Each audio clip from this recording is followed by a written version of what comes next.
এই যে শুনুন, আমাকে বিয়ে যে করলেন, এবার তো আপনাকে জেলে যেতে হবে। বাসর ঘরে ঢুকেই সদ্য বিবাহিতা স্ত্রীর মুখে কথাটা শুনে হকচকিয়ে গেল সায়েম। জেলে যেতে হবে মানে? নাজ সহজ গলায় বলল, মানে হলো আমার বয়স 17 বছর 11 মাস। বাংলাদেশের দণ্ডবিধি অনুযায়ী 18 বছরের আগে একটা মেয়েকে বিয়ে করা বা বিয়ে দেওয়া দুটোই শাস্তিযোগ্য অপরাধ। সেই হিসাবে আপনি এবং আপনার মা দুজনেই কাল সকালে জেলে যাচ্ছেন। সায়েম বিস্ময়ে খাবি খেয়ে বলল, আমি তো কিছুই বুঝতে পারছি না। তাছাড়া তুমি কে? আমার বিয়ে তো অন্য একটা মেয়ের সঙ্গে হবার কথা ছিল, তাই তো? সায়েম হ্যাসূচক মাথা নাড়ল। আর বলবেন না, আমি তো এসেছিলাম আপনার বিয়েতে কাচ্চি খাওয়ার লোভে। শুনেছিলাম আপনার বিয়েতে নাকি হানিফ বাবুর্চি নিজের হাতে কাচ্চি রান্না করবে। প্রথম ব্যাচে খেতে বসব, তখনই আপনার মা খপ করে আমাকে ধরে নিয়ে গেলেন। পরে শুনলাম যে মেয়েটার সঙ্গে আপনার বিয়ে হবার কথা ছিল সে নাকি ভেগে গেছে। ভেগে গেছে মানে? ভেগে গেছে মানে পালিয়ে গেছে, তাও আবার বয়ফ্রেন্ডের সঙ্গে। এর পরের ঘটনা শুনুন। আপনার মা নাকের পানি চোখের পানি এক করে আমাকে বললেন, মা গো, তুমি এখন আমাদের একমাত্র ভরসা। আমাদের মান সম্মান সব তোমার হাতে। তুমি যদি এখন আমার ছেলেকে বিয়ে করতে রাজি না হও তাহলে আমি বিষ খাবো। কেমনটা লাগে বলুন তো? একে তো আমি মানুষের কান্না সহ্য করতে পারি না, তার ওপরে আবার বিষ খাওয়ার থ্রেট। বাধ্য হয়ে রাজি হতেই হল। সায়েমের চোখমুখ ইতোমধ্যেই অগ্নিবর্ণ ধারণ করছে। ঝড়ের গতিতে ঘর থেকে বেরিয়ে গেল সে।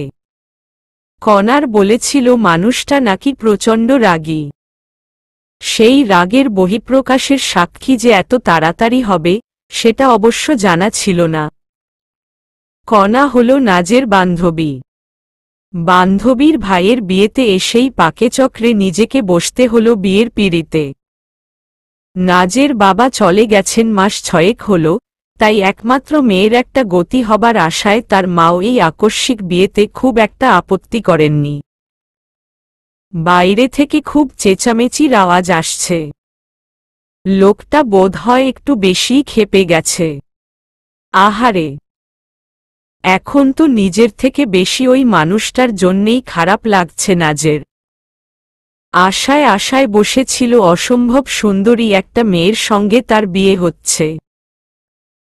আর সেখানে বিয়ে কিনা হয়ে গেল নাজের মতো একটা বাচ্চা মেয়ের সঙ্গে। নাজ উঠে গিয়ে দরজায় কান রাখল। সায়েম হুঙ্কার দিয়ে বলল, এত বড় একটা ঘটনা ঘটে গেল, আর আমি কিছুই জানলাম না। সায়েমের মা হাসনা বেগম অসহায় গলায় বললেন, তোকে আগেভাগে জানালে তুই রাগ করতি, তাই। তোমার কি মনে হয় এখন আমি খুব খুশি হয়েছি? এই তোমাদের পছন্দ না? কত বড় বড় কথা শুনেছিলাম। মেয়ে নাকি হীরার টুকরা, লাখে একটা। হীরার টুকরা মেয়ে বিয়ের রাতে পালিয়ে যায় কি করে? বাবা, তুই একটু শান্ত হ। শান্ত হতে পারছি না মা। আর এটা কি করলে তোমরা? বাচ্চা একটা মেয়ে বিয়ের গেস্ট হয়ে এসেছে, তাকেই ধরে বিয়ে দিয়ে দিল। এবার সায়েমের বাবার গলায় স্বর শোনা গেল। তিনি শান্ত গলায় বললেন, তো কি হয়েছে? আল্লাহ যা করেন ভালোর জন্যেই তো করেন। সায়েম ধমকের সুরে বলল, বাবা তুমি চুপ করো তো। আমি মায়ের কাছ থেকে শুনতে চাই। নাজ দরজার কাছ থেকে সরে এলো। এত কষ্ট করে মানুষের ঝগড়া শোনার কোনো মানে হয় না। এই ঘরটার সঙ্গে একটা বারান্দা রয়েছে। বারান্দাটা তেমন বড় নয়, তবুও বহু কষ্টে দুটো বেতের সোফা ঢোকানো হয়েছে। নাজ গিয়ে একটা সোফায় বসে পড়ল। রাত তেমন হয়নি, সবে 10টা বাজে। তবুও চারিদিকে শুনশান নীরবতা। অবশ্য ঢাকায় 10টা তেমন রাত না হলেও ময়মনসিংহে গভীর রাত। নাজের সারাটা জীবনই কেটেছে এই ময়মনসিংহে। ছোটবেলায় খেলতে গিয়ে উঠানে পা পিছলে পড়ে যাওয়া, প্রথমবার স্কুলে যাওয়া, স্কুল থেকে বিদায় নেওয়া, বাবার চলে যাওয়া কত শত স্মৃতি জড়িয়ে আছে এই শহরটাতে। ভাগ্য এখন তাকে কোথায় নিয়ে যায় কে জানে। আচ্ছা, তাকে কি এখন সাইম নামের ওই মানুষটার সঙ্গে ঢাকায় গিয়ে থাকতে হবে? কণার মুখে শুনেছে সাইম ইন্টারমিডিয়েট পাশ করেই ঢাকায় চলে গেছে। সেখানেই তার উচ্চশিক্ষা, সেখানেই চাকরি। ময়মনসিংহে আসতে তার একেবারেই ভালো লাগে না। তাই তো কণার সঙ্গে 2 বছরের বন্ধুত্বে কখনো দেখা হয়নি তার ভাইয়ের সঙ্গে। দরজার আওয়াজ পেয়ে নড়েচড়ে বসল নাজ। সাইম বারান্দায় এসে নিঃশব্দে বসে পড়ল তার পাশের সোফাটায়। সহজ গলায় বলল, আই এম সরি। কি অদ্ভুত ব্যাপার! একটু আগেই মানুষটা কি ভয়ানক রেগেছিল, অথচ এখন তার গলায় রাগের লেশমাত্র নেই। নাজ অবাক গলায় বলল, আপনি সরি বলছেন কেন? তোমাকে এমন একটা পরিস্থিতিতে ফেলার জন্য। আমি বুঝতে পারছি আমার মায়ের জোরাজুরিতেই বিয়েটা করতে বাধ্য হয়েছ তুমি। নাজ চুপ করে রইল। এবার তুমি যা বলবে তাই হবে। আমি আবার কি বলবো? না মানে, তুমি তো বিয়েটার জন্যে প্রস্তুত ছিলে না। তাই তুমি চাইলে দ্রুতই আমি ডিভোর্সের ব্যবস্থা করতে পারি। নাজভ্রু কুঁচকে বলল, আপনার কি আমাকে দেখে গাধা মনে হয়? সাইম অপ্রস্তুত গলায় বলল, না, গাধা মনে হবে কেন? একে তো পাকেচক্রে এই বিয়েটা করে ফেঁসে গেছি, তার ওপরে আপনি আবার ডিভোর্স দিয়ে আরেক দফা ফাঁসানোর চেষ্টা করছেন। মানে, এখন যদি আপনার সঙ্গে আমার ডিভোর্স হয় তাহলে আমার মাথার ওপরে ডিভোর্সির ট্যাগ বসে যাবে না? পরবর্তীতে কেউ চাইবে আমাকে বিয়ে করতে? শেষমেশ আপনার আর আপনার মায়ের চক্রান্তে সিঙ্গেলি থেকেই মরতে হবে। সাইম চুপ করে রইল। নাজ স্বাভাবিক গলায় বলল, আপনি বোধহয় আমার নাম জানেন না। আমি নাজনীন। সবাই নাজ বলে ডাকে। আমার নাম সাইম। আমি জানি। কি করে? ওমা, সবাইকে নিজের মতো ভাবেন নাকি? যার সঙ্গে বিয়ে হচ্ছে তার নামটা পর্যন্ত জানব না? যাই হোক, বাদ দিন। এখন আপনাকে একটা অনুরোধ করি। না বলতে পারবেন না কিন্তু। কি অনুরোধ? যে কাচ্চির লোভে আপনার বিয়েতে এসেছিলাম সেই কাচ্চিটাই আমার খাওয়া হয়নি। বিয়ের সাথে সাথেই আমাকে এই ঘরে এনে বসিয়ে রেখেছে। একটা মানুষ যে ক্ষুধার্ত সেদিকে কারোর খেয়াল নেই। আপনি এবার আমাকে আপনার বিয়ের মানে আমার বিয়ের কাচ্চি খাওয়াবেন প্লিজ। সাইম হতভম্ব দৃষ্টিতে কিছুক্ষণ নাজের দিকে তাকিয়ে থেকে বলল, বসো, আনছি। সাইম মিনিট 5 মধ্যেই ফিরে এলো কাচ্চির প্লেট হাতে। নাজ বিছানায় বসে আয়েশ করে খাচ্ছে আর চোখে পর্যবেক্ষণ করছে লোকটাকে। সাইম বারান্দায় আবার আগের জায়গায় ফিরে গিয়ে পা দোলাচ্ছে। শুধু যে পা দোলাচ্ছে তা বললে ভুল হবে, আলোর গতিতে পা দোলাচ্ছে। আচ্ছা, প্রতি সেকেন্ডে আলোর গতিবেগ যেন কত?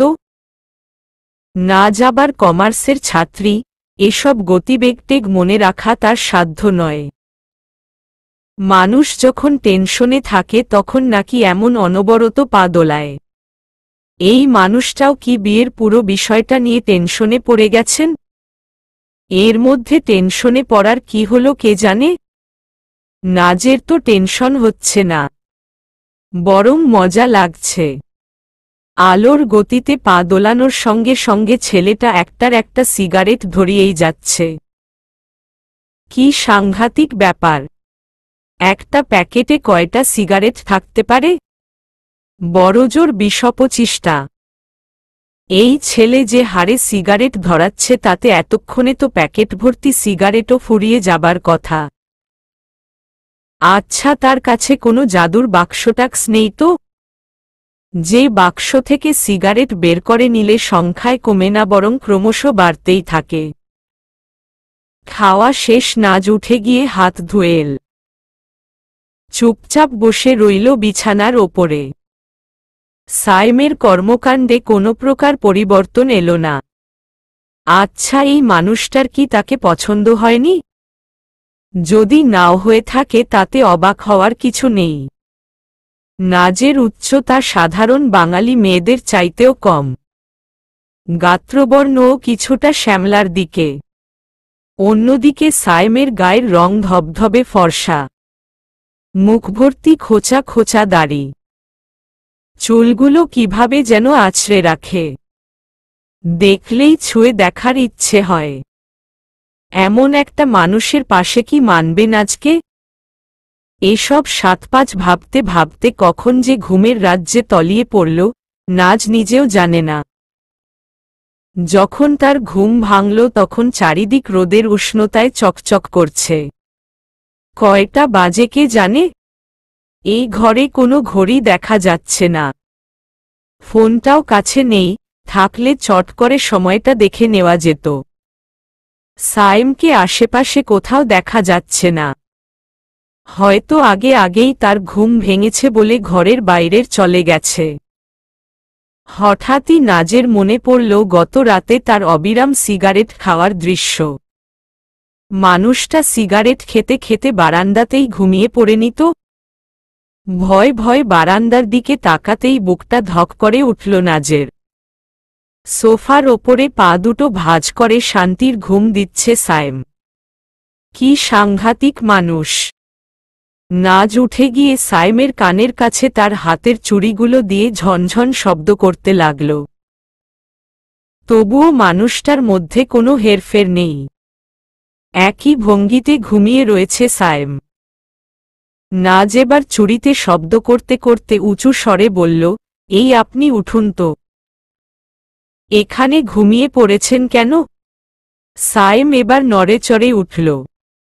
ঘুমজড়ানো চোখে একবার নাজের দিকে তাকিয়ে আবারও চোখ দুটো বন্ধ করে ফেলল। নাজ আবারও বলল, আহা, উঠুন না। আপনাকে এখানে ঘুমাতে দেখলে মানুষ কি বলবে? বলবে কেমন ফাজিল মেয়ে।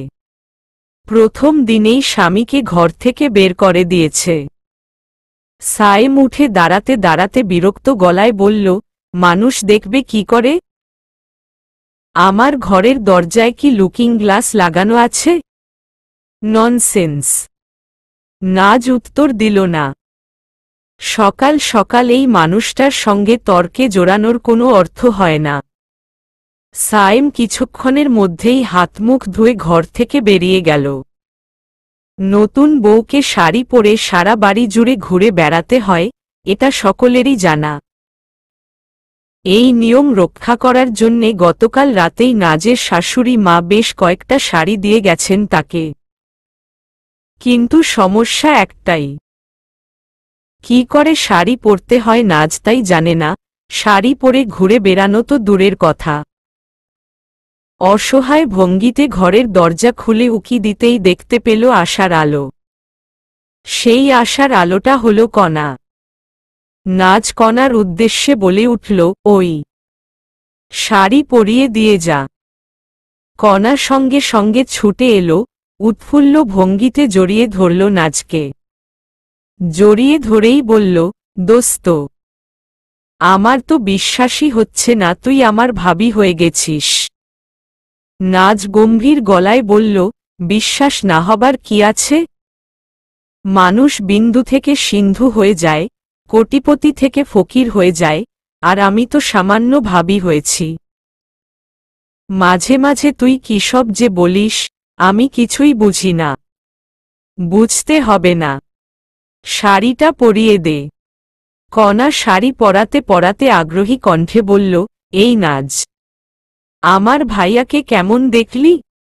কেমন আবার দেখব? উনি যেমন তেমনই দেখেছি। ভাইয়াকে এতটা হালকাভাবে নিচ্ছিস? তুই জানিস ভাইয়ার অফিসের প্রতিটা মেয়ে তার ওপরে ক্রাশ খেয়ে বসে আছে। প্রতিদিন কত শত মেয়ে যে ভাইয়াকে ফেসবুকে প্রপোজ করে তার কোনো হিসাব নেই। তো সেই প্রপোজ করা একজনকে নিয়ে এলেই তো হতো। আমাকে হুট করে বিয়ে দেওয়ার কি প্রয়োজন ছিল? কণা অন্যরকম গলায় বলল, নাজ, তুই এই বিয়েতে খুশি না? নাজ কাতর কণ্ঠে বলল, দোস্ত আমি জানি না। আমার ভেতরে যে কি অনুভূতি হচ্ছে আমি নিজেই বুঝতে পারছি না। শোন, তোকে আমি একটা বিষয়ে নিশ্চিত করতে পারি। ভাইয়ার সঙ্গে তুই কখনোই কষ্টে থাকবি না। ও একটু অন্যরকম হলেও মানুষটা অনেক ভালো। অন্যরকম মানে? কণা কিছু বলতে যাবে, তখনই নাস্তার জন্যে ডাক পড়ল হাসনা বেগমের। গত রাতে বাড়িটা আত্মীয়স্বজনে গিজগিজ করলেও এ মুহূর্তে বাড়ির সদস্যরা ছাড়া কেউ নেই। কি অদ্ভুত ব্যাপার! বিয়ে বাড়ি অথচ বিরক্তিকর আত্মীয়স্বজনগুলো চারিদিকে কলকল করছে না? এ যেন অষ্টম আশ্চর্য। নাস্তার টেবিলে নাজ সাইমের পাশে বসল না। একটা চেয়ার ফাঁকা রেখে বসল। চারিদিকে কেমন থমথমে পরিবেশ বিরাজ করছে। সকলের চোখে মুখে কেমন একটা অস্থিরতার ভাব ফুটে উঠেছে। সাইমের মধ্যে অবশ্য কোনো অস্থিরতা নেই। তার মধ্যে যা আছে তা শুধুই গাম্ভীর্য। হয়তো তার এই গাম্ভীর্যের কারণেই সকলে অস্থির হয়ে আছে। এতক্ষণে একটা ব্যাপারে নাজ মোটামুটি নিশ্চিত হয়ে গেছে। এই বাড়ির মানুষগুলো সাইমকে প্রচণ্ড ভয় পায়। নাস্তা শেষ করেই সাইম গম্ভীর গলায় বলল, মা আমি আজই ঢাকায় চলে যাচ্ছি। 12টায় বাস আছে। এখনই বেরিয়ে যেতে হবে। হাসনা বেগম আতকে উঠে বললেন, সে কি কথা? বিয়ে বাড়ি, বিকেলে রাজ্যের সব আত্মীয়স্বজন বউ দেখতে আসবে আর তুই কিনা চলে যাবি? আমার এসবের মধ্যে থাকতে ইচ্ছা করছে না। আমি এখনই চলে যাব, তোমাদের জোড়াজুড়িতে কোনো কাজ হবে না। হাসনা বেগম অসহায় দৃষ্টিতে স্বামীর দিকে তাকিয়ে বললেন, তুমি শুনলে? ছেলে বলে এখনই চলে যাবে। মানুষের কাছে আমি কি করে মুখ দেখাবো বলো তো? সাইমের বাবা শওকত সাহেব জবাব না দিয়ে নিঃশব্দে চুমুক দিল চায়ের কাপে। একমাত্র ছেলের জেদ আর রাগের সঙ্গে সে খুব ভালো করেই পরিচিত। সে একবার যখন বলেছে আজ ঢাকায় ফিরে যাবে, তখন ফিরেই ছাড়বে। ধরে বেঁধেও আটকে রাখা সম্ভব নয় তাকে। স্বামীর কাছ থেকে উত্তর না পেয়ে হাসনা বেগম এবার নাজের উদ্দেশ্যে বললেন, বৌমা, তুমি একটু সাইমকে বোঝাও। ও চলে গেলে কেমন দেখায় বলো তো? নাজ পরোটা ছিঁড়তে ছিঁড়তে বলল, আমি আবার কি বোঝাবো, আমি নিজেই তো তার দলে। আমার আবার ঢাকা শহর দেখার খুব শখ, বুঝলেন? নাজ এবার সাইমের দিকে তাকিয়ে উৎফুল্ল কণ্ঠে বলল, এই শুনুন, আপনি আমাকে রেখে ঢাকায় চলে যাবেন না কিন্তু। সকলের বিস্মিত দৃষ্টি এবার একসঙ্গে এসে পড়ল নাজের দিকে। মেয়েটার কাজকর্ম আর কথাবার্তা কোনোটাই সুবিধার মনে হচ্ছে না। তারা আজই ঢাকায় চলে যাচ্ছে খবরটা পেয়ে সঙ্গে সঙ্গে ছুটে এলেন নাজের মা আয়েশা বেগম। মেয়েকে জড়িয়ে ধরে এমনভাবে কাঁদছেন যেন জীবনে এই তাদের শেষ দেখা। নাজভ্রু কুঁচকে বলল, আহ মা, কি শুরু করলে? তোমার মরা কান্না থামাও তো এবার। আয়েশা বেগম কান্নার গতি দ্বিগুণ বাড়িয়ে দিয়ে বললেন, মা রে, তুই এত দূরে চলে যাচ্ছিস। তোকে ছাড়া আমি বাঁচব কি করে? এ কথা কাল রাতে মনে ছিল না? খুব তো খুশি খুশি গলায় বলেছিলে, মেয়েটার একটা গতি করে দিতে পেরেছি, আমার সব দায়িত্ব শেষ। তুই আমার ওপরে রাগ করে থাকিস না মা। আমি যা করেছি তোর ভালোর জন্যেই করেছি।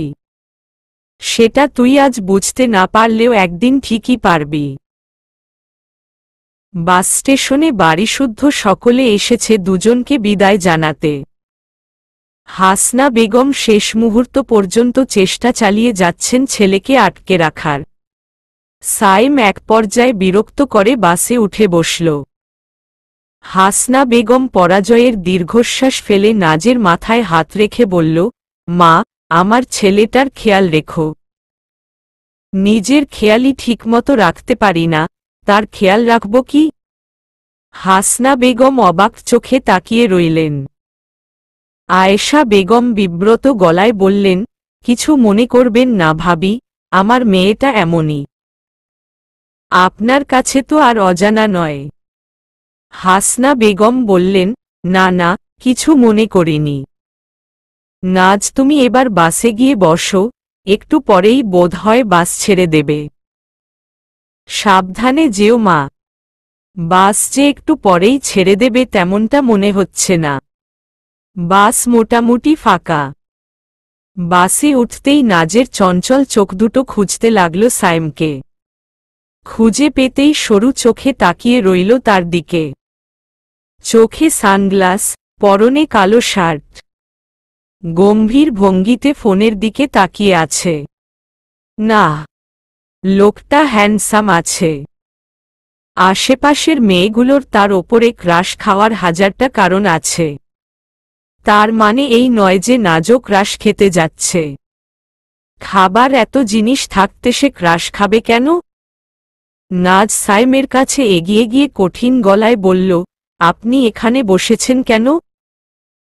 সাইম ফোনের দিক থেকে দৃষ্টি না সরিয়েই বলল, কেন বসতে নিষেধ আছে?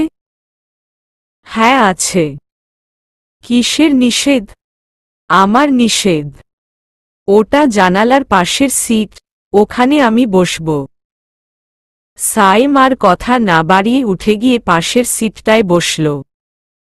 নাজ জানালার বাইরে মাথা বের করে সকলকে হাত নাড়ছে। সাইম তাকিয়ে আছে তার দিকে এক দৃষ্টিতে। একটা ঘটনা যে কতগুলো জীবনকে পুরোপুরি বদলে দিতে পারে, সেই ভাবনাই ঘুরপাক খাচ্ছে তার মাথায়। এই মেয়েটা যখন গতকাল সাইমের বিয়েতে অতিথি হয়ে এসেছিল, তখন কি সে একবারের জন্যেও টের পেয়েছিল মাত্র কয়েক ঘন্টার মধ্যে তার জীবন ভয়ঙ্করভাবে বদলে যাবে? সাইমের অবশ্য ধারণা মেয়েটার জীবন যে পুরোপুরি বদলে গেছে এটা সে এখনও বুঝেই উঠতে পারেনি। বুঝবেই বা কি করে? বাচ্চা একটা মেয়ে।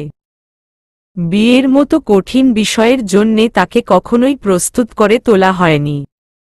বাস চলতে শুরু করেছে মিনিট 10 হল।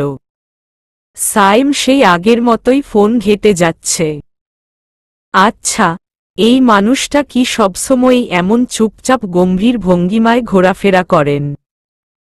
যদি তাই হয় তাহলে তো সর্বনাশ। কারণ নাজের মতো বাচাল মেয়ে পৃথিবীতে দ্বিতীয়টি নেই। অনবরত 6 ঘন্টা কথা বলে যাওয়ার রেকর্ড তার আছে। বেশিক্ষণ চুপ করে থাকলে তার নিঃশ্বাস ভারী হয়ে আসে, মাথা ভনভন করে। এই মুহূর্তে ভরসার কথা হলো তারা বাসে আছে। লম্বা জার্নিতে আবার নাজ বেশিক্ষণ জেগে থাকলে পারে না। গাড়ি চলতে শুরু করলেই ঘুম জড়িয়ে আসে তার দুচোখে। তাই এই সময়টুকু চুপ করে থাকলেও ক্ষতি নেই। নাজ যে কখন ঘুমের রাজ্যে তলিয়ে গেছে তার নিজেরও জানা নেই। তবে ঘুম ভেঙে চোখ মেলতেই তার বুকটা ধক করে উঠল। আশেপাশে কেউ নেই। কি সাংঘাতিক, পুরো বাস তো যাত্রীতে ভরে গিয়েছিল। এরা সকলে গেল কোথায়? তাছাড়া সাইমকেও কোথাও দেখা যাচ্ছে না। লোকটা কি তাকে ফেলে চলে গেছে নাকি? হয়তো বউ পছন্দ হয়নি বলে তাকে ফেলে রেখে গেছে। বাসটা থেমেও আছে জংলা টাইপ একটা জায়গায়। জায়গাটা নাজের কাছে অচেনা। এখান থেকে তো সে বাড়ি ফিরেও যেতে পারবে না। ভয় নাজের চোখে জল চলে এল। কল্পনায় সে পরিষ্কার দেখতে পাচ্ছে রাক্ষসের মতো দেখতে একটা লোক বাসে উঠে তাকে কিডন্যাপ করে নিয়ে যাচ্ছে। ভয় ভয় বাসের বাইরে পা রাখল নাজ। আশেপাশে একটি প্রাণীর চিহ্ন পর্যন্ত নেই। নাজের হৃদস্পন্দন ক্রমেই বেড়ে চলেছে। সে নিশ্চিত কিছুক্ষণের মধ্যেই অজ্ঞান হয়ে পড়ে যাবে সে। কিছুদূর এগোতেই অবশ্য তার ভয়টা কেটে গেল। গাড়িটার পেছনে দিকে একটা রেস্টুরেন্ট। এমন জংলা জায়গায় এই রেস্টুরেন্ট কেন তৈরি করা হয়েছে কে জানে। প্রচুর মানুষের প্রবেশপ্রস্থান হচ্ছে সেখান থেকে। বাসের যাত্রীরা নিশ্চয়ই সেখানেই গেছে মধ্যাহ্নভোজের জন্যে। প্রাথমিক ভয়টা কেটে গেলেও নাজের মনটা এখনো অস্থির হয়ে আছে। উনি আবার কোথায় গেলেন? ওই রেস্টুরেন্টের ভেতরে? নাজ কি একবার সেখানে গিয়ে তাকে খুঁজে আসবে? না থাক। শেষমেশ দেখা গেল রাক্ষসে চেহারার কিডন্যাপরা সেখানেই তার জন্যে অপেক্ষা করছ। তুমি এখানে কি করছো? পেছনে থেকে ধমকের সুরে সাইমের গলায় কথাটা শুনে আঁতকে উঠল নাজ। আপনি এখানে? আমাকে ভেতরে একা ফেলে এসেছেন কেন? স্মোক করতে। বাসের ভেতর স্মোকিং নিষেধ। একটা মানুষের জীবনের থেকে সিগারেট খাওয়া আপনার কাছে বড় হয়ে গেল? জানেন কতটা ভয় পেয়ে গিয়েছিলাম আমি। আমাকে একটাবার ডেকে আসলেও তো পারতেন। সাইম শেষ হওয়া সিগারেটটা মাটিতে ফেলে পা দিয়ে পিষতে পিষতে বলল, একবার আর দুবার ডেকেছি। কিন্তু তুমি মাশাল্লাহ যেভাবে গন্ডারের মতো ঘুমাও, তাতে মাইকিং করলেও তোমার ঘুম ভাঙবে না। নাজ কঠিন গলায় বলল, একে তো আমাকে একা ফেলে এসেছেন আবার আমাকেই গন্ডার ডাকছেন। আমাকে যদি কেউ এসে কিডন্যাপ নিয়ে যেত তখন কি হতো? কিডন্যাপদের খেয়ে দেয়ে কাজ নেই তো যে তোমার মতো আপদকে কিডন্যাপ করবে। নাজ রাগী কণ্ঠে বলল, এই কি বললেন আপনি? আমি আপদ? আর আপনি নিজে কি? আপনি তো পৃথিবীর সবথেকে বড় আপদ। Just shut up. কথা বলে মাথা ধরিয়ে দিবে দেখছি। চলো আমার সঙ্গে। কোথায়? খেয়ে নাও, না হলে সারা পথ নিজের এফএম রেডিও বাজাবে কি করে? প্রায় আধ ঘন্টা পর খাওয়া দাওয়া শেষে সকল যাত্রীরা ফিরে এলো। বাস আবারও চলতে শুরু করল তার গন্তব্যের দিকে। নাজ একটু পরপর আর চোখে দেখছে সায়েমকে। তখন থেকে ফোনের দিকে তাকিয়ে কি যেন পড়ছে সে। আচ্ছা, এই মানুষটার ফোনের চার্জ কি ফুরায় না? কি অদ্ভুত ব্যাপার। কাল রাতে সিগারেট ফুরালো না, আজ আবার চার্জ ফুরাচ্ছে না। সে কি জাদুটাদু জানে নাকি? নাজ ক্লান্ত গলায় বলল, আপনি বেশি কথা বলেন না, না? সাইম জবাব দিল না। জবাব দেবার কোনো আগ্রহ তার মধ্যে ফুটে উঠল না। ঠিক আগের ভঙ্গিতেই তাকিয়ে আছে ফোনের দিকে। নাজ বিরক্ত গলায় বলল, সেই সকাল থেকে ফোনটার দিকে তাকিয়ে আছেন।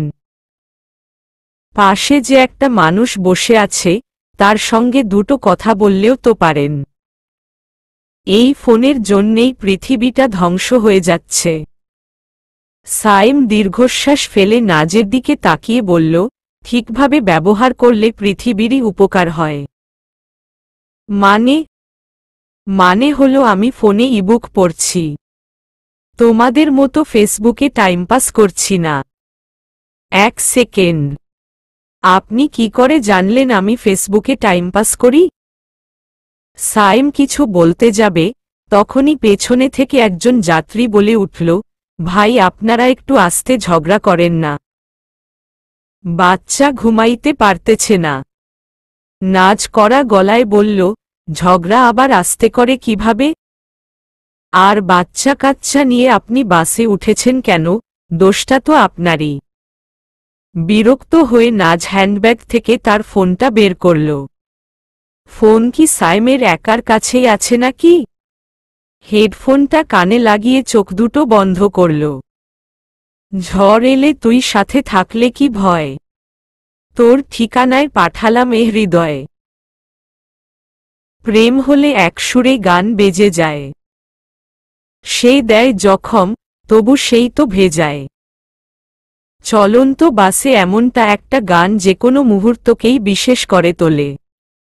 প্রেম বিষয়টার ওপরে নাজের বরাবরই প্রচুর আগ্রহ।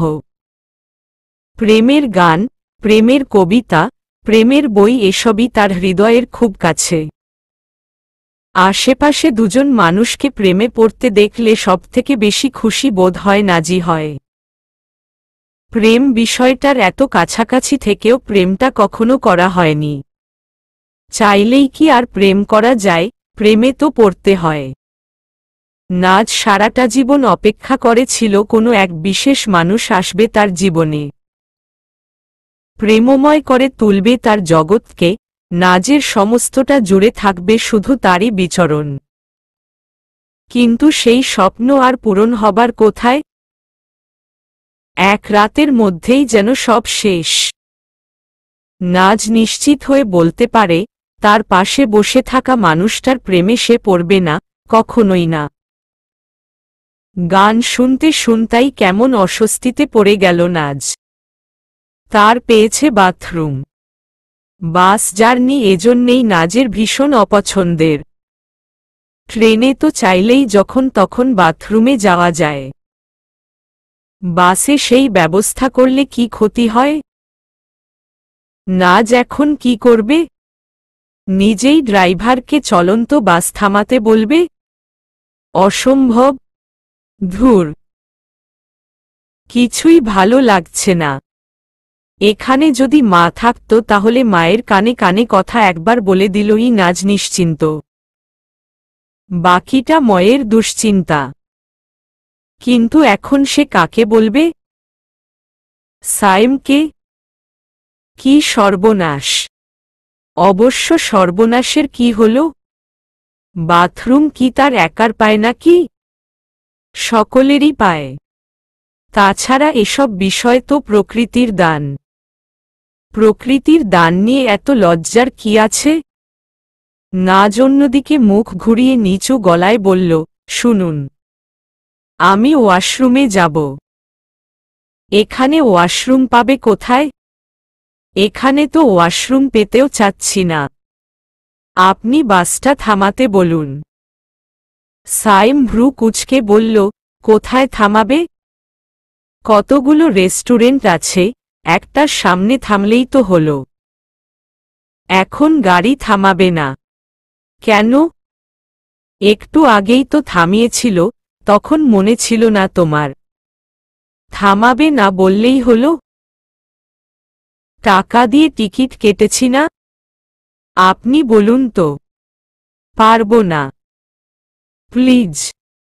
উফ, এত বিরক্ত করো কেন তুমি? সাইম বাসের ড্রাইভারের উদ্দেশ্যে বলল, ভাই গাড়িটা একটু থামান তো। অভিজ্ঞ ড্রাইভারদের বেশি কিছু বলতে হয় না। অল্পতেই এরা বুঝে যায় কেন থামাতে বলা হয়েছে। বাস থামল ছোটখাটো একটা রেস্টুরেন্টের সামনে। সাইম উঠে দাঁড়াতে দাঁড়াতে বলল, চলো। নাজ উঠতে যাবে, ঠিক তখনই তার মাথায় যেন আকাশ ভেঙে পড়ল। তার শাড়ির কুচিগুলো খুলে গেছে। কখন যে খুলেছে সে নিজেও জানে না। এই অবস্থায় সকলের সামনে উঠে দাঁড়িয়ে বাইরে যাওয়ার প্রশ্নই ওঠে না। নাজ অস্পষ্ট গলায় বলল, যাব না। কি? এতক্ষণ তো ওয়াশরুমে যাওয়ার জন্যে পাগল হয়ে গিয়েছিলে। থাক, যেতে হবে না। সাইম অবাক চোখে তাকিয়ে রইল নাজের দিকে। তার বিবাহিত বন্ধুরা প্রায় বলে, নিয়ে মানেই হল যন্ত্রণা। এতদিন কথাটাকে নির্ঘাত ঠাট্টা বলে মনে করলেও বিয়ের 24 ঘন্টা পার হবার আগে নিজেই টের পেল কথাটার সত্যতা। একে তো প্রচণ্ড বাথরুমের চাপ, তার ওপরে খুলে যাওয়া শাড়ির কুচি। রাগে বিরক্তিতে গা জ্বলে যাচ্ছে নাজের। মায়ের সঙ্গে কত ঘুরে বেরিয়েছে, কখনো তো এমন বিব্রতকর পরিস্থিতিতে পড়তে হয়নি তাকে। অথচ আজ এই মানুষটার সঙ্গে বের হওয়ার পর থেকেই যত গণ্ডগোল। সাইম রাগে দাঁতে দাঁত চেপে বলল, এতক্ষণ বাস থামানোর জন্যে আমাকে পাগল করে দিল, আর এখন নিজেই নামতে চাইছ না। সমস্যা কি তোমার? আপনি? হোয়াট? আমি? নাজ আক্ষেপের সুরে বলল, হ্যাঁ আপনি। যখন থেকে আমার জীবনে এসেছেন তখন থেকে একটার পর একটা সমস্যা লেগেই আছে। শোনো, আমি তোমার জীবনে যাইনি, তুমি আমার জীবনে এসেছ। ওই একই কথা। আপনি জানেন আমার বান্ধবীরা আমাকে কি বলে ডাকে? আমার কি জানার কথা? আপনারই তো জানার কথা, কারণ আপনার বোন আমার সবথেকে কাছের বান্ধবী। যাই হোক, জানেন না যেহেতু আমিই বলছি। বান্ধবীরা আমাকে গুড লাক কুইন বলে ডাকে, সৌভাগ্যের রানী। বরাবরই আমার ভাগ্য খুব ভালো। এসব কথা আমাকে বলছো কেন? কারণ আপনি আমার জীবনে আসার পর থেকে আমার জীবনে সৌভাগ্যের ছিটেফোঁটাও অবশিষ্ট নেই। আপনার জন্যেই এমনটা হলো। কি আবার হয়েছে? নাজ রাগে গজগজ করতে করতে বলল, কিছু না। তারা ঢাকায় এসে পৌঁছালো 6টার দিকে। সূর্য ততক্ষণে ডুবে গেছে, চারিদিকে ছড়িয়ে আছে চমৎকার এক লাল আভা। আকাশটায় গুচ্ছ গুচ্ছ মেঘের ছড়াছড়ি। নাজ জানালার বাইরে মুগ্ধ চোখে তাকিয়ে আছে আকাশের দিকে। এই মুহূর্ত থেকে শুরু হলো তার দ্বিতীয় জীবন। সম্পূর্ণ অচেনা একটা মানুষের সঙ্গে সেই জীবনটা কাটাতে এসেছে এই অচেনা শহরে। একটা সময়ে হয়তো মানুষটা তার কাছে আর অচেনা থাকবে না, শহরটাও হয়ে উঠবে চিরচেনা। কিন্তু সে প্রকৃত অর্থে সুখী হতে পারবে? যাত্রীরা একে একে নামতে শুরু করেছে। নাজ ঠিকই একই ভঙ্গিতে বসে রইল। সাইম মাথার ওপরের সেকশন থেকে এক এক করে ব্যাগগুলো নামাতে নামাতে বলল, নামার ইচ্ছা আছে? নাকি এখানেই থেকে যাবে? নাজ অসহায় গলায় বলল, আমি নামতে পারব না। সাইম অবাক হয়ে লক্ষ্য করল মেয়েটা কাঁদছে। নিঃশব্দে তার দুচোখ বেয়ে নোনাজল গড়িয়ে পড়ছে। তার চোখে অশ্রু খুবই বেমানান। যে মেয়েটা সারাক্ষণ উৎফুল্লতায় মেতে থাকে, সে এভাবে কাঁদবে কেন? সাইম নাজের পাশে বসে শান্ত গলায় বলল, তুমি কাঁদছ কেন? নাজ চোখের জল মুছতে মুছতে বলল, আমার শাড়ির কুচিগুলো খুলে গেছে। সাইম ভ্রু কুঁচকে বলল, এই ছোট্ট একটা বিষয়ের জন্যে কাঁদতে হয়? সবাই নেমে গেলে ঠিক করে নিও। ঠিক করব কি করে? আমি তো শাড়িই পরতে পারি না। সাইম হতাশ গলায় বলল, ওয়াও, মেয়ে মানুষ হয়ে শাড়ি পরতে পারো না? শুনুন, সব মেয়ে মানুষের কাছ থেকে সবকিছু আশা করবেন না। বড় বড় কথা তো ঠিকই বলতে পারো। সাইম পকেট থেকে ফোনটা বের করে কি যেন করছে। নাজ বলল, কি করছেন? সাইম ধমক দিয়ে বলল, 1 সেকেন্ডের জন্যে একটু চুপ করে থাকবে প্লিজ। নাজ খেয়াল করল সাইম ইউটিউবে শাড়ি পরানোর টিউটোরিয়াল দেখছে। কি সাংঘাতিক! সে কি এখন নাজকে শাড়ি পরিয়ে দেবে? ভয় এবং লজ্জা মিশ্রিত এক অনুভূতি ঘিরে ধরল তাকে। এতক্ষণে বাসের সকলে নেমে গেছে। ভিডিওটা দেখা শেষ করে সাইম বলল, উঠে দাঁড়াও। নাজ অস্পষ্ট স্বরে বলল, কেন? আমি বলেছি তাই। নাজ উঠে দাঁড়াতেই সায়েম তার শাড়ির কুচিগুলো ঠিক করতে ব্যস্ত হয়ে পড়ল। নাজের সারা শরীর জুড়ে শীতল স্রোত বয়ে গেল। লজ্জায় বন্ধ হয়ে এল তার দুচোখ। তার উন্মুক্ত কোমর বারবার আঁচল দিয়ে ঢেকে রাখার চেষ্টা করছে। সায়েম বিরক্ত গলায় বলল, নড়ছ কেন? নাজ জবাব দিল না। পাথরে মতো জমে দাঁড়িয়ে রইল। মিনিট কয়েকের মধ্যেই সায়েম কুচিগুলো ঠিক করে তার হাতে ধরিয়ে দিয়ে বলল, গুজে নাও। নাকি সেটাও পারো না? নাজ আতকে উঠে বলল, পারবো না কেন? কি সুন্দর করে কুচিগুলো করছে সায়েম। নাজ চিরকাল তার মাকে শাড়ি পরতে দেখেছে, বান্ধবীদের দেখেছে। এতকাল দেখে দেখেও সে যা ছিল পারল না, তা এই মানুষইটা কয়েক মিনিটের ভিডিও দেখেই শিখে গেল। না, বলতেই হয়, গুণ আছে লোকটার। বাস স্টেশন থেকে বাসায় পৌঁছাতে ঘণ্টাখানিক লাগল। ঢাকার চিরচেনা যানজটে সায়েম অতিষ্ঠ হয়ে গেলেও নাজ অবাক চোখে তাকিয়ে দেখছে চারপাশটা। রাস্তায় কত মানুষ, কত ধরনের মানুষ। সকলেরই রয়েছে নিজস্ব ব্যস্ততা, নিজস্ব গন্তব্য। প্রত্যেকটা মানুষের জীবন একে অপরের থেকে কত আলাদা। বাসায় ঢুকে রীতিমতো অবাক হয়ে গেল নাজ। পুরো বাসাটা ছিমছাম গোছানো। নাজ তো ভেবেই রেখেছিল বাসায় ঢুকে দেখবে ফ্লোরে ভাঙ্গা প্লেট পড়ে আছে, চেয়ারের ওপরে ময়লা কাপড় ঝুলছে। তবে এখন মনে হচ্ছে এর থেকে গোছানো বাসা সে তার জীবনে দেখেনি।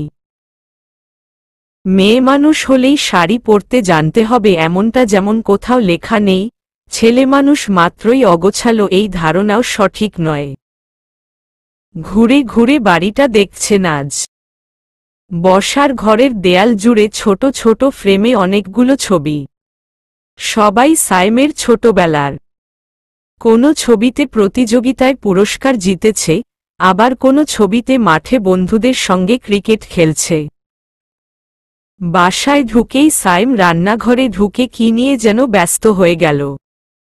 বসার ঘরটা এমন জায়গায়, যেখান থেকে খুব সহজেই দেখা যায় রান্নাঘরটা। তাই নাজ বসার ঘর থেকেই সায়েমের উদ্দেশ্যে উঁচু গলায় বলল, এত বড় বাসায় আপনি একা থাকেন? হু, আমার তো কয়েক মিনিট একা থাকলেই কেমন দমবন্ধ লাগে। সারাক্ষণ একা একা থাকেন কি করে আপনি? সায়েম রান্নাঘর থেকে দুটো চায়ের কাপ হাতে নিয়ে বেরিয়ে এলো। একটা কাপ নাজের দিকে বাড়িয়ে দিয়ে বলল, অ্যাকচুয়ালি আগে আমি আমার এক বন্ধুর সঙ্গে থাকতাম। বিয়ে ঠিক হবার পর এই বাসাটা নিয়েছি। নাজ চায়ের কাপে চুমুক দিয়ে বলল, এত বড় বাসাটা সামলে রাখতে কষ্ট হয় না আপনার? আগে হতো, এখন আর হবে না। কেন? এখন তুমি সামলে রাখবে। নাজ ভ্রু কুঁচকে বলল, শুনুন, আমি কোনো সামলে টামলে রাখতে পারবো না। এসব কাজ আমি কখনো করিনি আর করতে পারবো না। আর আগেই বলে দিচ্ছি আমি কিন্তু রান্নাবান্না করতে পারি না। কাজেই আপনি আবার আশা করবেন না আমি লক্ষ্মী বউয়ের 3 বেলা রান্না করব। সায়েম শান্ত গলায় বলল, ও আচ্ছা, তা আর কি কি পারো না তুমি? এক কাজ করো, যা যা পারো না তার একটা লিস্ট বানিয়ে দাও আমাকে। না, তার থেকে বরং যা পারো তার একটা লিস্ট বানাও। তোমার না পারার লিস্টের থেকে পারার লিস্টটাই নিশ্চয়ই ছোট হবে, তাই না? নাজ আহত গলায় বলল, ঠাট্টা করছেন আমার সঙ্গে? তোমার সঙ্গে আমার ঠাট্টা করার সম্পর্ক নয়। আমি কি একবারও বলেছি যে লক্ষ্মী বউয়ের মতো 3 বেলা রান্না করতে হবে তোমাকে? যেমন অতিরিক্ত কথা বলো, তেমনি অতিরিক্ত বোঝো। নাজ চুপ করে রইল। সায়েম আঙুল তাক করে দেখিয়ে বলল, ওই ঘরটায় আমি থাকব, আর পাশের ঘরটায় তুমি থাকবে। কারো সঙ্গে রুম শেয়ার করা আমার পক্ষে ইম্পসিবল। আর যত পারো কম বিরক্ত করবে আমাকে।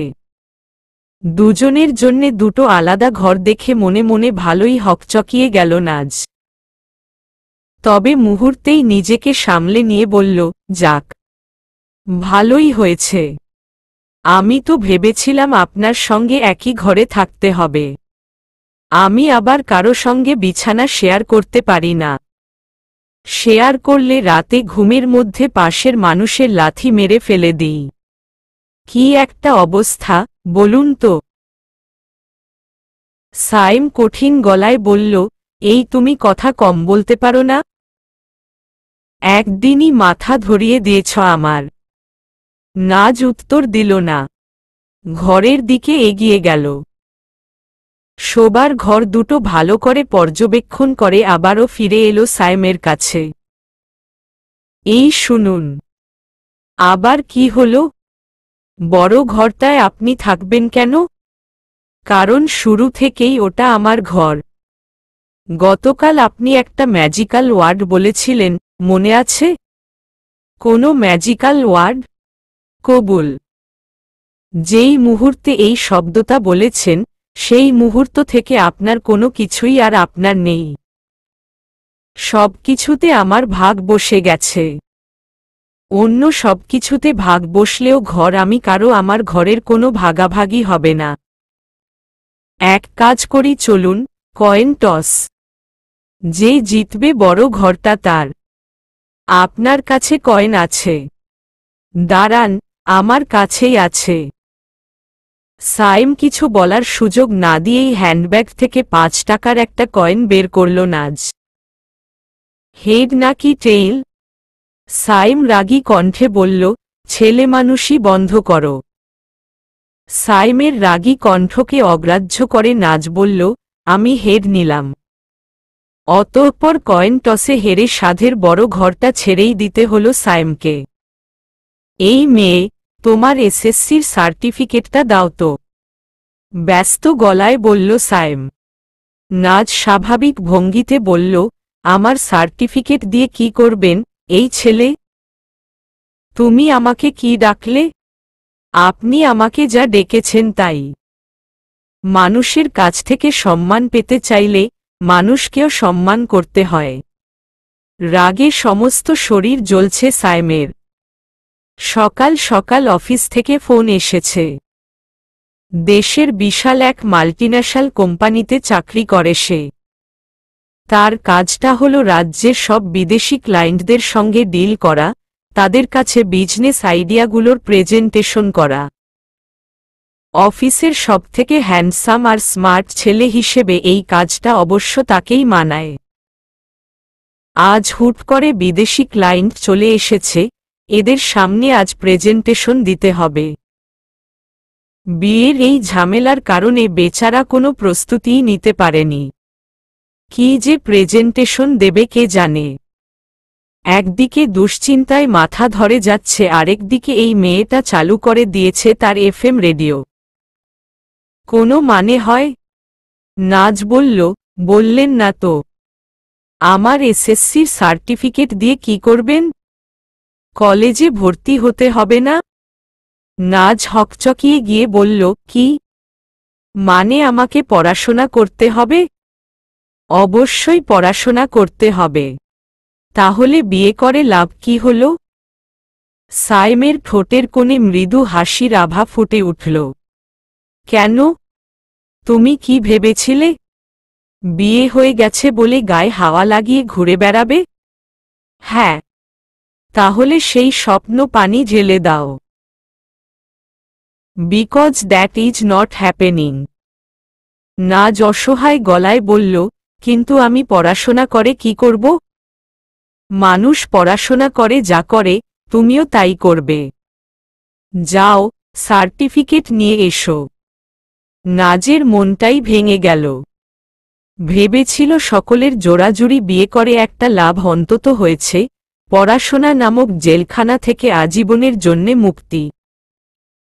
কিন্তু তার সে স্বপ্নে কি অবলীলায় পানি ঢেলে দিল ছেলেটা। নাজ তার ঘর থেকে সার্টিফিকেট এনে টেবিলের ওপর রাখল। সাইম সেটাতে একবার চোখ বুলিয়ে অবাক স্বরে বলল, জিপিএ 3.15। আনবিলিভেবল! এত খারাপ রেজাল্টও মানুষ করতে পারে? নাজ থমথমে গলায় বলল, এই শুনুন, আমার রেজাল্ট নিয়ে কোনো কথা বলবেন না। পড়াশোনা থেকে আমি সারা জীবন 10 হাত দূরে থেকেছি, তারপরও 3.15। আমার বাবা তো রীতিমতো পুরো এলাকাকে মিষ্টি খাইয়েছে। আমার বিশ্বাসই হচ্ছে এমন জঘন্য একজন ছাত্রীর সঙ্গে আমার বিয়ে হয়েছে। তুমি জানো এসএসসিতে আমার রেজাল্ট কি ছিল? পুরো বোর্ডে চতুর্থ। আর সেখানে তুমি? হয়েছে, হয়েছে। আপনার যুগে তো আর সৃজনশীল প্রশ্ন আসত না। বড় বড় প্রশ্নের উত্তর মুখস্থ করে লিখে দিয়ে আসতেন। আর এমন কি? আমার যুগ মানে? আমি কি বাবর আকবরের যুগে পরীক্ষা দিয়েছি? নাজ চুপ করে রইল। সাইম বলল, আগে যা করেছ করেছ, কিন্তু এখানে ওসব চলবে না। মানে হলো এখন থেকে মন দিয়ে লেখাপড়া করতে হবে তোমাকে। আমার সঙ্গে থেকে পরীক্ষায় যদি পাও জিপিএ 3, তাহলে আমারই মানসম্মান নিয়েই টানাটানি লেগে যাবে। নাজ আহত গলায় বলল, জিপিএ 3 নয়, 3.15। ওই একই কথা। রেজাল্টের যে অবস্থা, মনে তো হচ্ছে না ভালো কোনো কলেজে চান্স পাবে। তবুও আমি চেষ্টা করব। আর আমাকে এখন অফিসে যেতে হবে। তুমি একা থাকতে পারবে তো? নাজ কাঁদো কাঁদো গলায় বলল, হু। এই শুনুন না, আমাকে কলেজে ভর্তি না করলে হয় না? না, হয় না। মেয়েরা লেখাপড়া না শিখে ঘরে বসে থাকবে, ব্যাপারটা আমার একদমই পছন্দ নয়। নাজ চুপ করে রইল। সাইম বলল, দারোয়ান একটু পর একটা বুয়া নিয়ে আসবে। কথাবার্তা বলে দেখ, পছন্দ হলে কাজে রেখে ফেলবে। আচ্ছা। আর একা একা বাইরে যাবার দরকার নেই।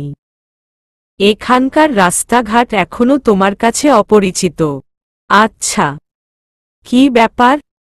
হঠাৎ করে তোমার এফএম রেডিও বন্ধ হয়ে গেল কেন? পড়াশোনার নাম শুনলেই আমার কথা বন্ধ হয়ে যায়। সাইম বিড়বিড় করে বলল, তাহলে তো এখন থেকে বই দিয়েই বসিয়ে রাখতে হবে। কিছু বললেন? কই না তো। একা থাকলেই দমবন্ধ লাগে নাজের, মাথায় ভোঁতা যন্ত্রণা শুরু হয়। তবে আজ সেসব কিছুই হচ্ছে না। কারণ আজ তার মস্তিষ্ক আগে থেকেই বিরাট এক দুশ্চিন্তায় ডুবে আছে। আচ্ছা, নিজেকে সমাজে প্রতিষ্ঠিত প্রমাণ করতে মানুষকে পড়াশোনাই কেন করতে হয়? অন্যভাবেও তো তা প্রমাণ করা যায়। যে ব্যাটা পড়াশোনা আবিষ্কার করেছে তাকে এভারেস্টের চূড়ায় নিয়ে ধাক্কা মেরে ফেলে দিতে ইচ্ছা করছে। স্কুলে পরপর 6 বছর অঙ্কে সবথেকে কম নম্বর পাবার রেকর্ড আছে নাজের। এই এমনই এক রেকর্ড যা যেকোনো শিক্ষার্থীর পক্ষেই ভাঙা কষ্টসাধ্য। এখন এই নতুন শহরের নতুন কলেজে নতুন কি রেকর্ড সে গড়বে কে জানে। নাজের 7-5 ভাবনায় ছেদ পড়ল কলিং বেলের শব্দে। দারোয়ান এসেছে নতুন কাজের মেয়েকে নিয়ে। দুজনের মুখ হাস্যোজ্জ্বল, সবগুলো দাঁত যেন জ্বলজ্বল করছে। দারোয়ান বলল, আফা, এরে নিয়া আসছি। আমগো বিল্ডিংয়ের বেশিরভাগ বাড়ি তো কাম করে। কথাগুলো বলেই দারোয়ানটা ঝড়ের গতিতে চলে গেল। মেয়েটা আগের ভঙ্গিতেই দাঁড়িয়ে রইল। তার বয়স নিশ্চয়ই নাজের থেকে বেশিই হবে, তবে খুব একটা বেশি নয়। গাত্রবর্ণ কুচকুচে কালো হলেও সেই কালোর আছে এক নিজস্ব উজ্জ্বলতা। নাজ বলল, আপনি ভেতরে আসুন। মেয়েটা ভেতরে ঢুকতে ঢুকতে বলল, ও আল্লাহ, আফনে আমারে আপনি আপনি ডাকতেছেন কেন? আমারে আপনি ডাকা লাগব না। তাহলে তুমি ডাকবো? আপনি কিছু মনে করবেন না? গরিব মাইনষের আর মনে করাক্রি। বেশ, বসো তুমি। সে ফ্লোরে বসতে গেলে নাজ আচমকা বলে উঠল, নিচে বসছ কেন? সোফায় বসো। মেয়েটা অনিশ্চিত ভঙ্গিতে সোফায় বসল। মনে মনে নিশ্চয়ই সে বেশ অবাক হচ্ছে। শুরুতে আপনি ডাকছিল, এখন আবার সোফায় বসতে বলছে। এমনটা সম্মান তো কোনো বাড়িতেই মেলে না। নাজ আরেকটা সোফায় বসতে বসতে বলল, কি নাম তোমার? জরিনা। তুমি রান্না করতে পারো? এইডা কোনো কথা কইলেন আফা। মাইয়া মানুষ হইয়া রান্না করতে পারমু না।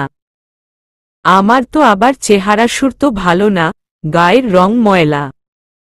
তয় আমার শাশুড়ি আমার হাতের রান্না খাইয়া আর চেহারার দিকে তাকায় নাই, একদিনের মধ্যে ঘরের বউ করছে। আমি আবার মেয়ে মানুষ হয়ে রান্না করতে পারি না। আমাদের বাসার রান্নার দায়িত্ব তোমাকেই নিতে হবে। আফনে কোনো টেনশন করবেন না আফা। মোগলাই, আফগানি, চাইনিজ, বাঙালি যা খাইতে চান টেবিলে হাজির করব। আপাতত বাঙালি হলেই চলবে। আর শোনো জরিনা, ঘর গোছানো, কাপড় ধোয়া, থালা বাসন ধোয়া এসবও তোমাকে করতে হবে। আচ্ছা আফা। তা আফনেরা বাসায় কয়জন থাকেন? 2 জন। আমি আর আমার হাজবেন্ড। হাজবেন্ড শব্দটা উচ্চারণ করতে নাজের গা বেয়ে অন্যরকম হওয়া বয়ে গেল। কি অদ্ভুতভাবেই কয়েকদিনের ব্যবধানে খুব দূরের একটা মানুষের নাম তার নামের সঙ্গে জুড়ে গেছে আজীবনের জন্যে। জরিনা বলল, আফা হিসাব কইরা দেখলাম আফনের এইখানে চাইর কাম পড়ে। চাইর কামের জন্যে আমারে তো চাইর দেওয়া লাগে। 4 কি? 4,000। নাজের চোখ যেন কপালে উঠে গেল। তাদের ময়মনসিংহে 1,500 টাকায় দুনিয়ার কাজ করে দেয় কাজের মেয়েরা। আর এ কিনা চাইছে 4,000। নাজ ঠোঁটে কৃত্রিম হাসি ফুটিয়ে তুলে বলল, বসো, আমি আসছি। নাজ চলে এল তার ঘরে। 4,000 টাকা নিশ্চয়ই যে দেবে তাকে একবার ফোন করে জিজ্ঞেস করা উচিত। গত রাতেই সায়েম তার ফোন নম্বর নোজকে দিয়ে রেখেছে। যে কোনো সমস্যায় ফোন দিতে বলেছে। এটা তো বিরাট এক সমস্যা, ফোন না দিয়ে উপায় কি? ফোন তুলেই গম্ভীর গলায় সায়েম বলল, বলো। বুয়া তো 4,000 চাইছে। চাইবেই তো। যা কাজ করবে তার তুলনায় কমই চেয়েছে। তো রেখে ফেলবে? না রাখলে এতগুলো কাজ করবে কে? তুমি। শোনো, আমি একটু পর মিটিংয়ে ঢুকব, ডোন্ট ডিস্টার্ব মি। নাজ জবাব না দিয়েই ফোন কেটে দিল। এখানে অযথা বিরক্ত কোথায় করা হলো? প্রয়োজন ছিল বলেই তো তাকে ফোন করেছিল নাজ। নাজ ফিরে এসে জরিনাকে বলল, তোমার চাকরি কনফার্ম। কবে জয়েন করবে বলো? জরিনা উঠে দাঁড়াতে দাঁড়াতে বলল, আইজ থেইক্কাই। দেরি কইরা লাভ কি? নতুন কলেজে নাজের প্রথম দিন আজ। রিকশায় বসে অনবরত হাই তুলে যাচ্ছে সে। কলেজে পৌঁছাবার আগেই শুরু হয়ে গেল তার যন্ত্রণা। নাজ আবার সকাল সকাল ঘুম থেকে উঠতে পারে। এখন সকাল 7:30। কোথায় এই সময়ে তার গভীর ঘুমে আচ্ছন্ন থাকার কথা? সে যাচ্ছে পড়ালেখা করতে। এত শান্তির ঘুম বাদ দিয়ে যে পড়ালেখা করা হবে, সেই পড়ালেখা থেকে কি বা অর্জন করবে সে? শহরটা এখনো পুরোপুরি জেগে ওঠেনি। 2-3টা দোকানপাট খুলেছে, হকারও তার সাইকেল নিয়ে বিরক্ত মুখে পত্রিকা বিলি করতে বেরিয়েছে। রিকশা চলছে ধীরগতিতে।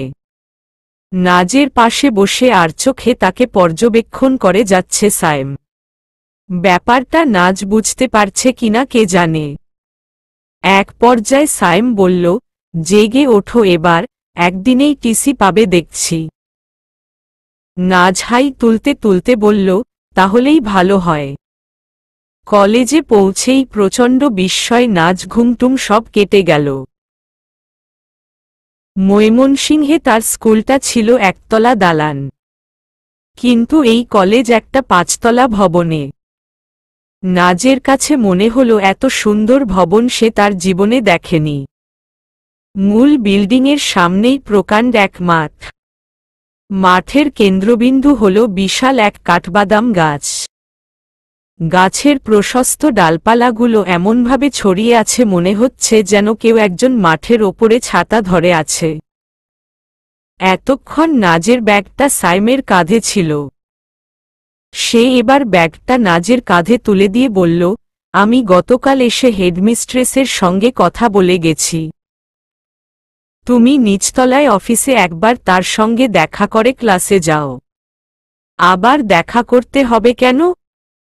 আমি বলেছি তাই। আর শোনো, যত পারবে কম কথা বলবে, উল্টাপাল্টা কোনো কথা বলবে না। নাজ বিরক্ত গলায় বলল, আপনি দেখি আমার মায়ের মতো শুরু করলেন। মাও কোথাও যাবার আগে আমাকে বারবার বলে উল্টাপাল্টা কথা বলবি না। ঠিকই তো বলে। খবরদার একটাও বাজে কথা বলবে না। এক কাজ করো, তুমি বরং মুখই খুলো না, একদম চুপ করে বসে থাকবে। শেষে উনি যদি আমাকে প্রতিবন্ধী ভাবে? উফ, এত জ্বালাও কেন তুমি? আমি গেলাম। ছুটির পর এখানেই দাঁড়িয়ে থাকবে, গেটের বাইরে বের হবে না। হেডমিস্ট্রেসের অফিসে প্রায় মিনিট 10 ধরে বসে রয়েছে নাজ। ভদ্রমহিলার বয়স 50-এর কাছাকাছি হবে। চেহারায় রাগের ভাব স্পষ্ট।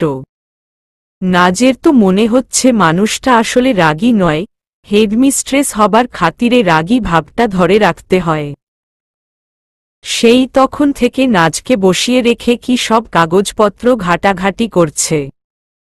নাজের একবার ইচ্ছা হলো বলতে, আমাকে অযথা বসিয়ে রেখেছেন কেন? আপনার কাগজ ঘাটাঘাটির দৃশ্য দেখার কোনো আগ্রহ আমার নেই। আমাকে ছেড়ে দিন, আমি ক্লাসে যাই। একটা মেয়ে জোরে জোরে পা ফেলে অফিসের সামনে দিয়ে যাচ্ছিল। হেডমিস্ট্রেস তার উদ্দেশ্যে উঁচু গলায় ডাকলেন, তুষি, এই তুষি, এখানে এসো। তুষি নামের মেয়েটা অফিসের ভেতরে প্রবেশ করল। তার চোখে মুখে স্পষ্ট ফুটে উঠেছে ভয়ের ছাপ। হেডমিস্ট্রেস গম্ভীর গলায় বলল, ঘোরাঘুরি করছো কেন? তোমার ক্লাস নেই? Sorry ma'am. কথাটা বলেই তুষি চট করে বাইরে যাবার জন্যে পা বাড়াল। হেডমিস্ট্রেস হুঙ্কার দিয়ে বললেন, কোথায় যাচ্ছ? আমি কি তোমাকে যেতে বলেছি? তুষি এবার যেন পাথরের মতো জমে গেল। হেডমিস্ট্রেস নাজের দিকে তাকিয়ে বলল, শোনো নাজনীন, আমাদের কলেজের একটা মান আছে। এমনিতেই বছরের মাঝামাঝিতে নতুন আমরা ছাত্রছাত্রী নেই না। তোমার জন্যে বিশেষ সুপারিশ ছিল বলে নিয়েছি। নাজ ভেবে পেল না তার জন্যে বিশেষ সুপারিশটা আবার করল কে? সায়েম। কিন্তু তিনিই বা কি এমন মন্ত্রী মিনিস্টার যে তার এক কথায় নাজকে ভর্তি করে নিয়েছে? হেডমিস্ট্রেস আবারও বললেন, আশা করি তুমি আমাদের কলেজের মান বজায় রাখবে। এমন কোনো কাজ করবে না যাতে আমাদের সম্মান ক্ষুণ্ণ হয়। নাজ ঘাড় করে সায় দিল। এই মহিলার সঙ্গে কথায় যাবার প্রশ্নই ওঠে না। তুষি, তুমি ওকে আমাদের কলেজটা ঘুরে দেখাও, স্যার ম্যাডামদের সঙ্গে পরিচয় করিয়ে দাও, নিয়মকানুনগুলো জানিয়ে দাও। আজ আর তোমাকে ক্লাস করতে হবে না। অবশ্য এমনিতেও ক্লাস করো না। অফিস থেকে বেরিয়ে তুষি বিড়বিড় করে বলল, ডাইনোসর একটা। নাজ অবাক গলায় বলল, কে? আমি? তুষি হেসে ফেলে বলল, না না, তুমি কেন হবে? উনি। আমরা আড়ালে ওনাকে ডাইনোসর ম্যাম ডাকি। নাজ খিলখিল করে হেসে উঠল। তুষি বলল, ডাইনোসর ম্যাডাম আমাকে দেখতেই পারে না জানো। আমি কি কোনো দোষ করেছি? দোষের মধ্যে শুধুমাত্র একবার ফাইনাল পরীক্ষায় ফেল করেছি। এই কারণে উনি আমাকে সহ্যই করতে পারেন না। নাজ হতভম্ব হয়ে তাকিয়ে রইল তুষির দিকে। পৃথিবীতে যে তার থেকেও খারাপ ছাত্রী থাকতে পারে, এটা নাজের ধারণার বাইরে ছিল। সেদিন জিপিএ 3.15 জন্যে কতগুলো কথা শুনিয়ে দিল সায়েম। অথচ কত মানুষ যে পাশই করতে পারে না, এটা তার জানা নেই। বাই দা ওয়ে, আমি তুষি। তোমার নাম নাজনীন তাই না? তবে আমি নাজনীন নামটা শুনে অভ্যস্ত না। সবাই আমাকে নাজ বলেই ডাকে। তুষি সিঁড়িতে পা রেখে বলল, বাহ! তাহলে চলো নাজ, তোমাকে আমাদের মহান কলেজ ঘুরে দেখাই। নাজ তুষির পিছু পিছু সিঁড়ি বেয়ে উঠতে উঠতে বলল, শুনেছি এই কলেজটা নাকি অনেক ভালো, জ্ঞানীগুণী মানুষেরা এখান থেকে পাশ করে বেরিয়েছে। আসলেই কি এমন কিছু? মোটেই না। কলেজের অবস্থা বলতে গেলে ওপরে ফিটফাট, ভেতরে সদরঘাট টাইপ। আর দুদিন পরপরই এরা হাজির হয় এক একটা টেস্ট নিয়ে। Short test, class test, model test, final test. এত টেস্ট দিল মানুষ পড়বে কখন? তুষি নাজকে তিনতলাটা ঘুরে ঘুরে দেখাচ্ছে। এখানে কলেজের ক্লাস হয় না। ডে শিফটে স্কুলের বাচ্চাটা এখানে পড়ে। ছোট ছোট বাচ্চারা কি সুন্দর করে সাজিয়ে রেখেছে ক্লাসরুমগুলোকে। একটা ক্লাসরুমের দেয়ালে বিশাল এক ছবি। বোঝাই যাচ্ছে ছবিটা ক্লাসের সকলে মিলে এঁকেছে। ছবিতে মহাচারী খোঁজ পেয়েছে নতুন এক গ্রহের। নাজের মহাকাশ নিয়ে বরাবরই প্রবল আগ্রহ। ঠিকই তখনই ক্লাসরুমের বাইরে দিয়ে যাচ্ছিলেন এক স্যার। লোকটা মধ্যবয়স্ক, চোখে মুখে বিরক্তির ভাব স্পষ্ট। তার মুখের ভঙ্গিমা যেন জানান দিচ্ছে কলেজের প্রতিটা ছাত্রছাত্রীর ওপর তিনি অসম্ভব বিরক্ত। তুষি নিচু গলায় বলল, ওই দেখো, শেখর স্যার। আমরা আড়ালে ডাকি ছাত্রী স্যার। ছাত্রী স্যার? ছাত্রী না, ছাত্রী। মানে? একটু পরেই টের পাবে। তুষি নাজকে নিয়ে শেখর স্যারের দিকে এগিয়ে গিয়ে বলল, গুড মর্নিং স্যার। স্যার ভ্রু কুঁচকে বলল, এখানে কি করো? তোমার ক্লাস নাই? এই আমাদের নতুন ছাত্রী স্যার। ওকে কলেজটা ঘুরে দেখাচ্ছি। শেখর স্যার একবার ভ্রু কুঁচকে নাজের দিকে তাকালেন। আবারও তীক্ষ্ণ দৃষ্টি তুষির দিকে নিক্ষেপ করে বললেন, ক্লাসে তো তোমার দেখাই পাওয়া যায় না। সারাদিন শুধু ঘোরাঘুরি। তুষি বলল, প্রিন্সিপাল ম্যাম আমাকে বলেছেন ওকে ঘুরে দেখাতে। প্রিন্সিপাল ম্যাম তোমাকে ক্লাস বাদ দিয়ে ঘুরতে বলেছেন? জি স্যার। বেয়াদব কোথাকার! শিক্ষকদের নিয়ে মিথ্যা কথা বলে। পড়াশোনা কিছু করো নাকি তাও ফাঁকিতে পড়ে গেছে? করি স্যার। ছাত্রীর বাহার। পরীক্ষার খাতাই টের পাওয়া যায় ছাত্রীর নমুনা। কথাগুলো বলেই শেখর স্যারে হনহন করে হেঁটে এগিয়ে গেলেন। তার প্রস্থানের সঙ্গে সঙ্গে তারা দুজনে খিলখিল করে হেসে উঠল। তুষি হাসতে হাসতেই বলল, ছাত্রীর বাহার। এটা স্যারের কমন ডায়লগ। এবার তুষি নাজকে নিয়ে গেল তার ক্লাসরুমে। তার ক্লাসরুমটা 5 তলায়। নাজ তো আগেই ভেবেছিল, ঢাকা শহরের ছেলেমেয়েরা হয়তো প্রচণ্ড অহংকারী। অহংকারে তাদের মাটিতে পাই পড়বে না। কেউ হয়তো তার দিকে ফিরেও তাকাবে, মফস্বল থেকে এসেছে বলে তাকে বিয়ে হাসি ঠাট্টা করবে। কিন্তু বাস্তবে সেসব কিছুই হল না। ক্লাসের সবাই যথেষ্ট আন্তরিক। এদের আন্তরিকতা যেন নাজকে মুগ্ধ করে তুলল। সকলে হাসিমুখেই নাজের সঙ্গে পরিচিত হল। ক্লাসের ফার্স্ট গার্ল নাজের কাঁধে হাত রেখে বলল, কোনো সমস্যা হলে আমাকে জানাবে। নাজ তুষিকে বলল, তোমাদের কলেজের সবাই কত ভালো। আমি তো ভেবেছিলাম এখানে সবাই অহংকারী।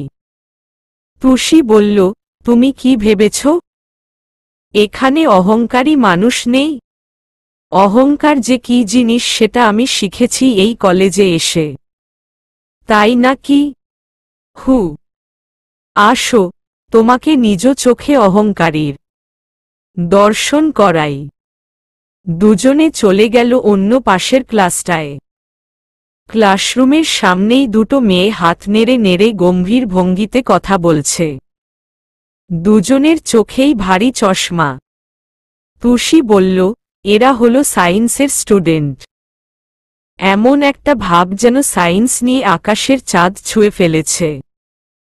আমাদের মতো কমার্সের স্টুডেন্টদের সঙ্গে এরা কথা পর্যন্ত বলবে না। নাজ অবাক গলায় বলল, বলো কি? বিশ্বাস হয় না? দাঁড়াও দেখাচ্ছি। তুষি ওই মেয়ে দুটোর মধ্যে একজনকে উদ্দেশ্য করে বলল, কিরে ইলমা, কি খবর? ইলমা নামের মেয়েটি তার দিকে এমনভাবে তাকালো যেন সবেমাত্র আকাশ থেকে নেমে আসা কোনো এলিয়েনকে দেখছে। তারা তুষি সম্পূর্ণ অগ্রাহ্য করে আবারও ব্যস্ত হয়ে গেল নিজেদের কথোপকথনে। তীব্র রাগের স্রোত বয়ে গেল নাজের সমস্ত শরীর বেয়ে। সায়েন্সের স্টুডেন্ট বলে কমার্সের স্টুডেন্টের সঙ্গে কথা বলবে না? আরে বাবা, সায়েন্স নেওয়া মানেই কি তুই আইনস্টাইন নিউটন টাইপ কেউ হয়ে গেছিস? নাজ উঁচু স্বরে ওই দুজনকে শুনিয়ে বলল, ছি তুষি, এমন মহামান্য বিভাগের ছাত্রীকে তুমি কিনা বলছো কি রে? তোমার মধ্যে কি এতটুকুও বুদ্ধি নেই যে এই সেকশনের মেয়েদের তুই ডাকা যায় না? তুই কেন, তাদের তো তুমি ডাকাও অন্যায়। চলো আমরা বরং এক কাজ করি, সবাই মিলে প্রিন্সিপাল ম্যামের কাছে আবেদন করি যেন সায়েন্সের স্টুডেন্টদের আপনি ডাকা বাধ্যতামূলক করা হয়। সায়েন্সের ছাত্রী দুজন হতভম্ব হয়ে মুখ চাওয়াচাওয়ি করতে লাগল। অতঃপর লজ্জিত ভঙ্গিতে চলে গেল তাদের ক্লাসে। নাজ আর তুষি একসঙ্গে ফিক করে হেসে উঠল। চলবে।